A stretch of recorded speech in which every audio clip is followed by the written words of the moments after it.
This strange looking armor is actually one of the best legendary sets in Starfield, and one of the coolest things about it is that it actually comes with this incredible ship for free. No faffing around, let's dive straight into things. To start the quest for this incredible armor and ship, you will need to find a note called Secret Outpost on the corpse of a spacer. I've had really good luck finding one in the Galactic Staryard during one of the first main quests in the game, the Old Neighborhood.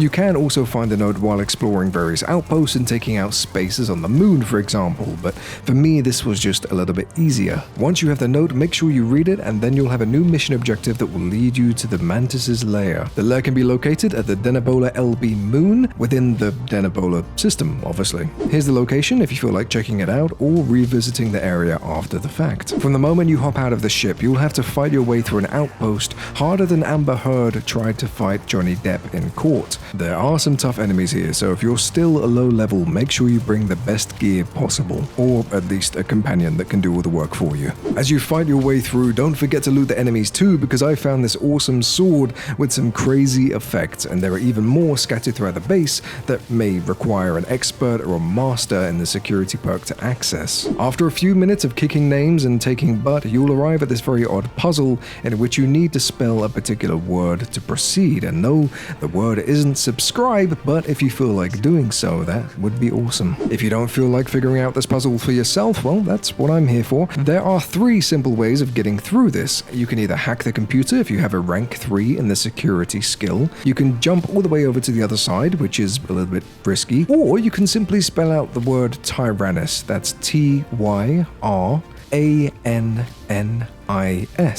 There's a few notes and whatnot scattered throughout the building and on enemies that kind of explain why this is a thing, but all you really care about is getting the loot, so let's carry on. Proceed through the building, tearing enemies to pieces along the way, and you'll eventually arrive at a Wish version of Bruce Wayne's Batcave. It's honestly uncanny how similar this is. I just know somebody's gonna mod this game and turn the ship into a Batmobile.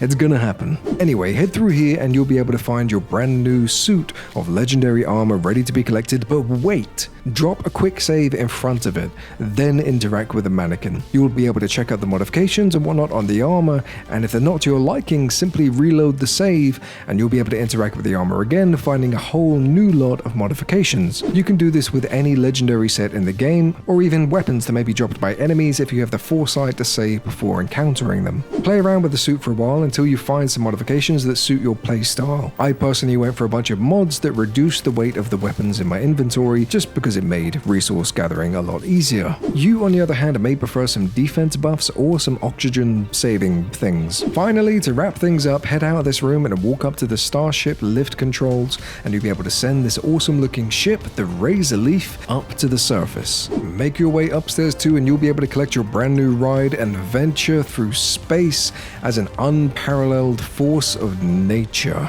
At least until you get to the end game, where you'll probably find bigger and better things and eventually forget all about these. We've reached the end of the video, but if you don't mind being cheeky and exploiting Starfield a little bit, I have a whole guide on how you can get any ship and ship upgrades from New Atlantis completely for free, which could save you thousands of credits when upgrading your brand new Razorleaf starship. Check it out, there's a link in the description and a card somewhere on screen. Thank you again for watching, and I'll catch you in the next one.